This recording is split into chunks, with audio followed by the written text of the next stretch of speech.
হ্যাঁ শুনতে পাচ্ছি, তোমার ফোন বাজছে। ও আমার ফোন, তো বাবা ফোন করেছে। হ্যাঁ ধরো। হ্যাঁ বলো। বলছি তোমরা বেরিয়ে পড়েছো? না বেরোয়নি, কেন কি হয়েছে? না মানে বলছিলাম যে ওহো, কি বলবে সেটা সেটা স্পষ্ট করে বলো তো দেখি। আসলে আসলে একটা জরুরি কথা ছিল তো। ওহো, তখন থেকে তুমি শুধু মিউ মিউ করে যাচ্ছ। কি বলবে জোর গলায় বলো না। কাল থেকে বলবো বলবো করে কথাটা বলে উঠতে পারিনি। আমি বুঝতে পারছি না তুমি কিভাবে রিয়াক্ট করবে। এখন তো দেখছি না বলে আর কোনো উপায় নেই। কি এমন কথা যেটা তোমাকে সাত সকালে বলতেই হবে আমাকে? তার জন্য এত ধানাই পানাই করছো? বাড়ি গিয়ে শুনবো, এখন আমাদের তাড়া আছে বেরোনো। না না, ফেরার আগেই শুনতে হবে। শোনো না, আমি তোমাকে একটা কথা বলি। আমি কিঞ্জলের ব্যাপারে একজন জ্যোতিষীর সাথে কনসাল্ট করেছি। উনি বলেছেন কিঞ্জলকে যে মেয়ে বিয়ে করবে সেই ওর রক্ষা কবচ হবে। মানে যে মেয়ের সাথে কিঞ্জলের বিয়ে হবে সে সাপের হাত থেকে কিঞ্জলকে বাঁচাতে পারবে না, আমাদের ছেলেকে বাঁচাতে পারবে। তা মা বলছিল যে ওই ভুজঙ্গপুরে যে মেয়েটি কিঞ্জলকে বাঁচিয়েছিল তার সাথে যদি কিঞ্জলের বিয়ে দেওয়া হয়। মাথাটা কি তোমার একেবারেই গেছে? কি বলছো না বলছো কিছুই খেয়াল নেই। ছেলের বিয়ে নিয়ে মস্কর। শোনো শোনো, এক দুবার বাঁচিয়েছি বলে অমন একটা গেঁয়ো ভূত অশিক্ষিত মেয়েকে আমার ছেলের বউ করতে হবে? তুই ভাবলি কি করে কথা?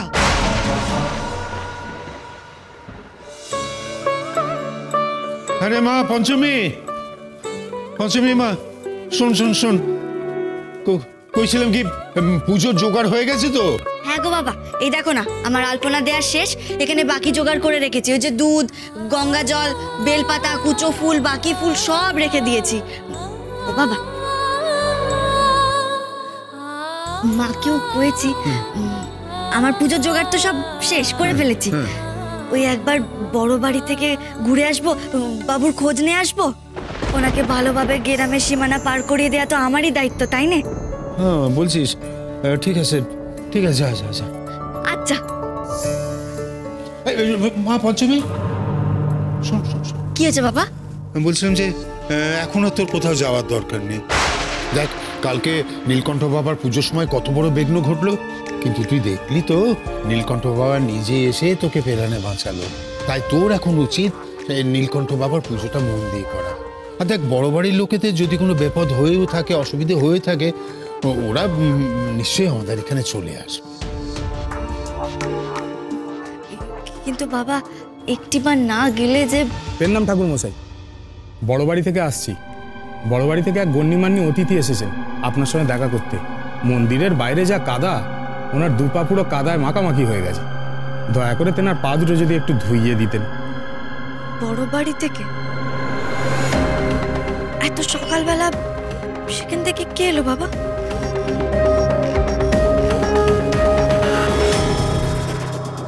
এই এক বছরে ভাড়ার জন্য কিঞ্জলকে অমন একটা বউকে নিয়ে ঘর করতে হবে?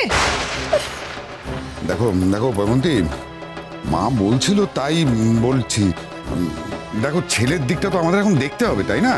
আরে ছেলের দিকটা দেখবো মানে তো তাকে জলে ভাসিয়ে দেবো না, ভাসিয়ে দেবো না। মাকে আমি শ্রদ্ধা করি, কিন্তু আজ অবধি আমি কোনো সিদ্ধান্ত গুরুদেবের পরামর্শ ছাড়া নিইনি আর নেবো না। উনি ছাড়া আমি কারো কথা মানি না, মানবো না। আচ্ছা আচ্ছা আচ্ছা, গুরুদেবকে একবার জিজ্ঞাসা করে দেখো না। আমি কেন বলছি বলো তো এই কথাটা? মা স্বপ্ন দেখেছে শাঁখা সিঁদুর আলতা পরে একটি মেয়ে কিঞ্জলকে বাঁচিয়েছে, যার গলায় নীলকণ্ঠ ফুলের মালা। বাহ বাহ বাহ বাহ, অসাধারণ। বিলেত ফেরত ছেলের বউ আলতা পরে ঘুরবে। আচ্ছা, ওই বাড়িতে এখন কি হচ্ছে বলো তো, আমি নেই বলে? যেমন তেমন মেয়ের সঙ্গে ছেলে বিয়ে দিলেই হলো? না না, আমার ছেলের ভালো মন্দ এবার থেকে আমি বুঝবো। দেখো পয়মন্তী, ছেলেটা তো আমারও।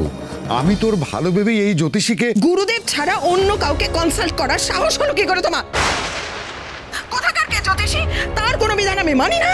আমি মানবো না, শুনতেও চাই না। আমি একদিন বাড়ি নেই বলে এত দূর? পয়মন্তী, তুমি অযথা রেগে যাচ্ছ, মাথাটা ঠান্ডা করো। তুমি তোমাকে বলেছো ওই মেয়েটি কিঞ্জলের প্রাণ বাঁচিয়েছে। হ্যাঁ বলেছি, কিন্তু শোনো, ওই মেয়েকে যদি দরকার হয় না, তাহলে টাকা দিয়ে ভাড়া করে নিয়ে যাব আমাদের সাথে। পাহারা দেবে আমার ছেলেকে, বাড়ির বউ করতে যাবে কোন দুঃখে? Hello Poymonti, hello. মাথাটা খারাপ করে দেবে সবাই মিলে। কোথায় ওই পঞ্চমী নাকি? না, কিন্তু আমি এই কথাটা তো মন্দ বলিনি। সত্যিই তো পঞ্চমীকে মাসে মাসে টাকা দিয়ে আমরা তো আমাদের সাথে নিয়ে যেতেই পারি। হ্যাঁ, মানে মন্দিরের যা অবস্থা আর বাড়ির যা অবস্থা, টাকা দিলে ধরো ভরতে যাবে।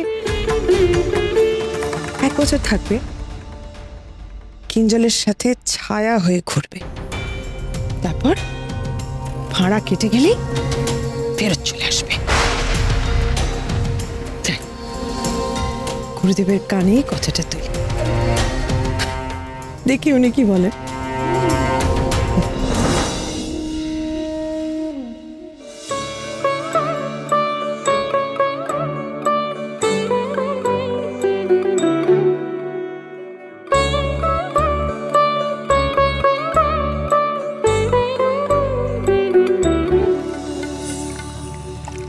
এত সকালে আবার আপনি কেন বাবা ঠাকুর?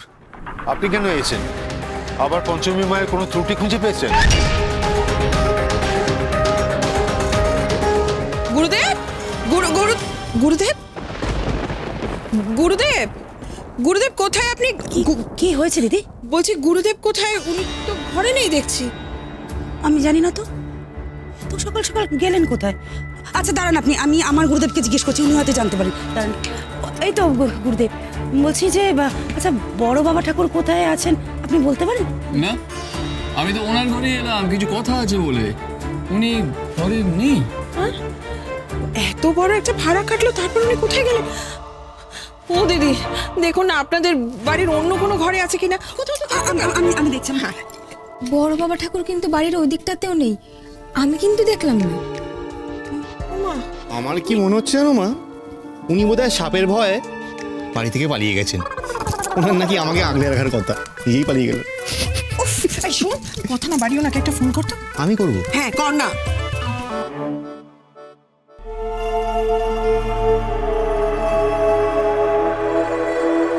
সুইচ অফ বলছে। সবসময় বাজে কথা। হ্যাঁ গুরুদেব, নিজের ছেলেকেও বিশ্বাস করো না সত্যি। তাহলে এখন ওনার খবর পাবো কি করে? আচ্ছা ঠিক আছে ঠিক আছে, আমি দেখছি, আমি লোক পাঠাচ্ছি। 1 মিনিট। দরওয়ান, দরওয়ান, শোনো, এক্ষুনি চারিদিকে লোক পাঠাও তো, বড় বাবা ঠাকুরকে খুঁজতে হবে। বড় বাবা ঠাকুর তো সকাল সকাল মন্দিরে গেছে। বাবা নীলকণ্ঠ মন্দির? হ্যাঁ। আবার দোষারোপ করতে এসেছেন নাকি? দোষারোপ করলেই হলো? দোষারোপ করলে আমরা বুঝে মুখ বুঝে সইব? আমার মেয়ে ওনার প্রাণ বাঁচিয়েছেন, এরপরেও যদি উনি দোষ দেন তাহলে? না না, ছি, না, পঞ্চমী সত্যিই মঙ্গলময়ী, ওর জন্যই তো আজ প্রাণে বেঁচে আছি। সেই কারণেই একটি প্রস্তাব নিয়ে এসেছি আমি।